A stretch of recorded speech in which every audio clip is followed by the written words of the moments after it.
বাংলাদেশে অনলাইন ভিত্তিক ক্যাসিনো ব্যবসার মূল হোতা সেলিম প্রধানকে গ্রেফতার করা হয়েছে। শনিবার তাকে বারিধারার বাসা থেকে 6.5 কেজি সীসাসহ মোট 9 জনকে পুলিশ গ্রেফতার করে। গুলশান থানা পুলিশ জানায়, সংবাদের ভিত্তিতে অভিযান চালিয়ে তাদের আটক করা হয়। মামলার এজাহারে বলা হয়, রাত 2:30টার দিকে গুলশানের নেক্সাস ক্যাফে প্যালেসে মাদক বিক্রির তথ্য পায় পুলিশ। 3টার দিকে অভিযান চালালে পালানোর চেষ্টা করেন আসামিরা। সেখান থেকে তাদের আটক করা হয়।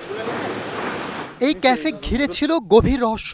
স্থানীয়দের অভিযোগ, এখানে নিয়মিত যাতায়াত করতেন রাজনৈতিক নেতা, প্রভাবশালী ব্যবসায়ী ও বিদেশি নাগরিকরা। নাচ গান, মদ ও নারীদের উপস্থিতিতে গভীর রাত অবধি চলত আড্ডা। জুলাই শহীদ সাইদ ও মুগ্ধের ছবিকে পুঁজি করে চলছে এই ক্যাফে ব্যবসা। প্রতিদিন রাত্রে এখানে ক্যাসিনো ব্যবসা করে, হুইস্কি খায়া বিভিন্ন লোকজন রাস্তায় বেপরোয়া হয়ে মানুষের লগে আড্ডা মাড্ডা মারে, খারাপ ব্যবহার করে। আর প্রতিদিন সন্ধ্যায় আসে, সারা রাত এখানে মদের আড্ডা চলে, হুইস্কির আড্ডা চলে, ক্যাসিনো খেলা চলে। তিনতলা কেবিন টেবিন আছে, অবৈধ ব্যবসা করে। খুব খারাপ সিঙ্গেট।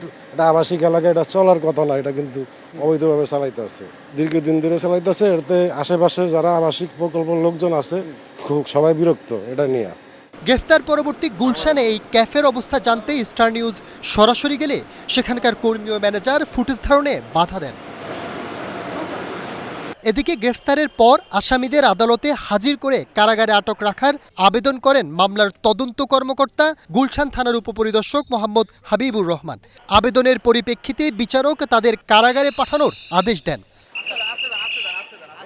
এর আগে 2019 সালের 30 সেপ্টেম্বর সেলিম প্রধানকে হযরত শাহজালাল আন্তর্জাতিক বিমানবন্দর থেকে গ্রেফতার করে র্যাব।